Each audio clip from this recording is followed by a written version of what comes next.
باہر نکالنے کی اسمگلنگ کے ذریعے یا کسی بھی ذریعے لوگ کوششیں کرتے ہیں جو چلتی رہتی تھی. اب اس کے لیے کرنسی اسمگلنگ کرنے والوں کے لیے بھی قوانین آ گئے ہیں جس کے تحت 20,000 روپے سے لے کے 50,000 یعنی 20,000 روپے سے لے کے 50,000 روپے تک ڈالرز کی اسمگلنگ پر 5 سال قید کی سزا ہے. یہ ڈالر یا اس کے برابر یعنی 20 سے 50,000 روپے تک ڈالرز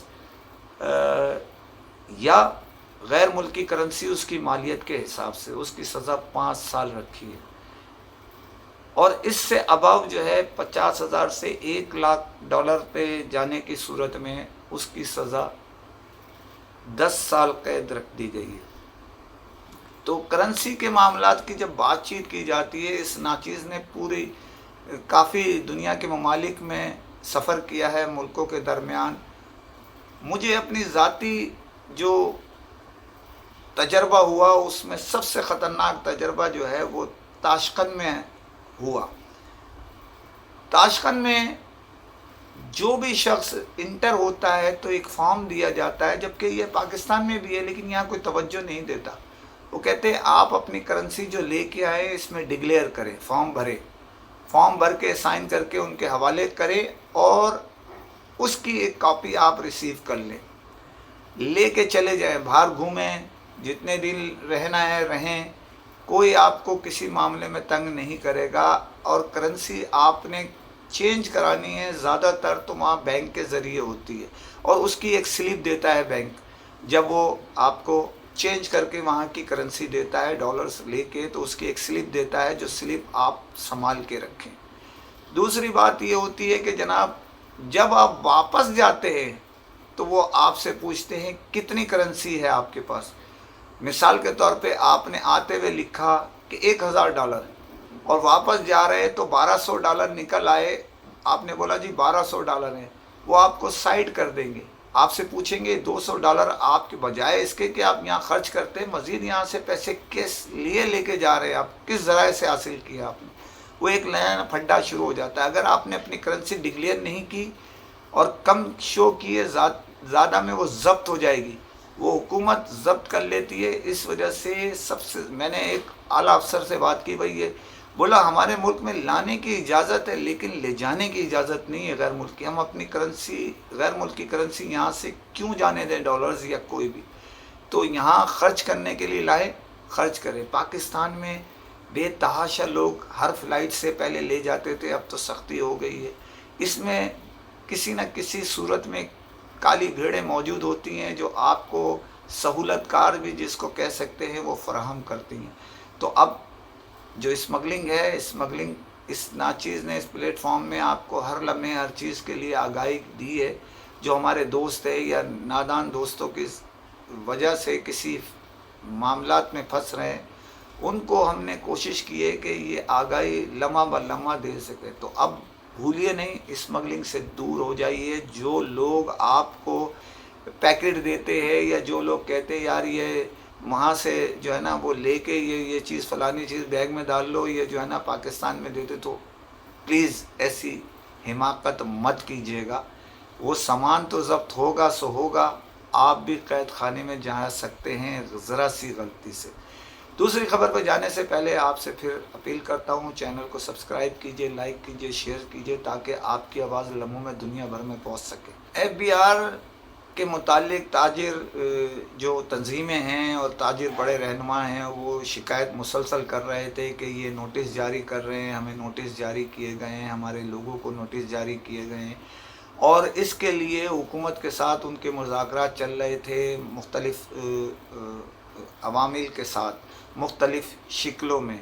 گزشتہ دنوں کراچی میں مشیر خزانہ اور ہمارے جو اگر دیکھا جائے تو وزیر خزانہ ہی ہیں اور ان کی ٹیم نے یہاں پر FBR کے چیئرمین کے ہمراہ جو ہے تاجر رہنماؤں سے ملاقات کی اور انہیں ان کی جو جائز شکایت ہے دور کرنے کی بھی یقین دہانی کرائی اور سارے ٹیکس نوٹس جو تھے وہ واپس لینے کا اعلان کیا.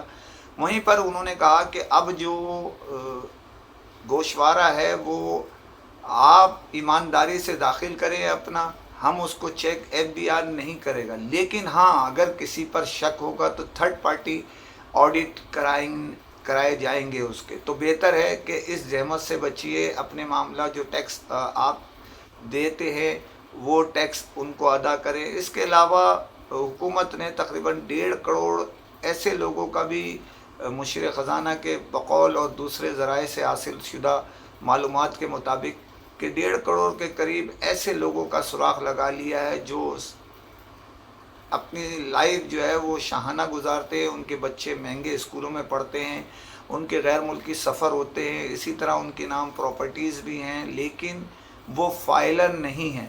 ان کو باضابطہ نوٹس ایشو کرنے جا رہے ہیں. یہ آخری ان کو چانس دیا جائے گا اس جو موجودہ سال کے لیے گوشوارہ جو داخل کیا جائے گا، یعنی 20 اور 21 کا جو آپ داخل کریں گے اس سال، تو اس میں اگر وہ داخل کر دیتے ہیں تو ان کے نام حکومت کے پاس ساری لسٹیں ہیں، وہ نام نکال دیا جائے گا. اور اگر نہیں کرتے تو باضابطہ ان کے خلاف تحقیقات، نوٹس اور دیگر چیزوں کے ذریعے ان لوگوں کو بھجوائے جائیں گے اور اس میں ان کے خلاف کارروائی کی جائے گی. اس کے علاوہ جو ہمارے دوست پورے ملک سے جو ہے وہ ایک اس ماہ کے اندر کئی چھٹیاں آ گئی ہیں بڑی تعداد میں، لاک ڈاؤن اور دیگر چیزیں ملا کے، تو اس کی وجہ سے شمالی علاقہ جات میں خاص طور پہ جو موجودہ حکومت نے ایک بہت بڑا کام کیا ہے کہ سیاحت کو بڑا فروغ دیا ہے. اس میں بالخصوص شمالی علاقہ جات کی بہت ساری ایسی چیزیں روشناس کرائی ہیں پاکستانی عوام کی نظروں میں جو دنیا بھر میں اہمیت کی حامل ہو چکی ہیں. اس حکومت کی سیاحت پہ جو بہترین پالیسی ہے اس کے ذریعے لوگ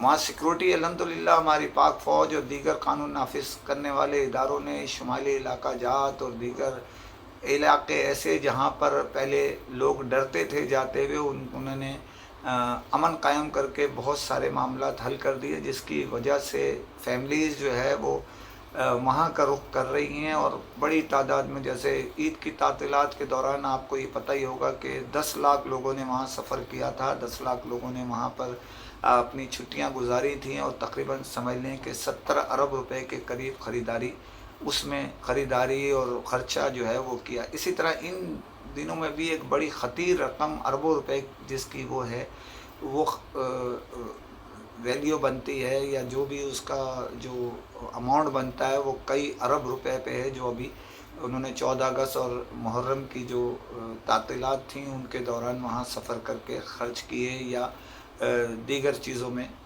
اس میں انہوں کو اپنی فیملی کے ساتھ جو سفر کیا اس کے اندر ان کو ضرورت کے تحت خرچ کرنا پڑا. اتنا دباؤ بڑھ گیا تھا اس میں کہ جو ایئر ٹکٹس تھے اس کے ریٹ بھی 3 گنا تک بڑھ گئے. یعنی اگر مثال کے طور پہ 1000 کا ٹکٹ تھا وہ تو 3 سے 4000 روپے کا ہو گیا. اسی طرح جو ہوٹل وہاں پر 15000 روپے کے تھے وہ 30 40 ہزار روپے کے ہو گئے. جو نارمل جو بڑے ہوٹل تھے وہ 1.5 لاکھ روپے پر ڈے پر چلے گئے. تو یہ وہاں کے لوگوں کے خوشی کی بات ہے، لیکن حکومت کو چاہیے چیک اینڈ بیلنس رکھے. وہاں کی سپلائی، جس طرح پچھلی دفعہ میں 800 روپے لیٹر تک پیٹرول لوگوں کو خریدنا پڑ گیا تھا، اس کے سسٹم کو برقرار رکھے. سپلائی پیٹرول سے لے کے جو بھی ایسی چیزیں کھانے پینے کی اشیاء وہ وافر مقدار میں، ایسے سیزن جو شروع ہوتا ہے، چھٹیاں ہوتی ہیں، اس میں وہ برقرار رکھے تاکہ لوگوں کو کسی قسم کی پریشانی نہ ہو.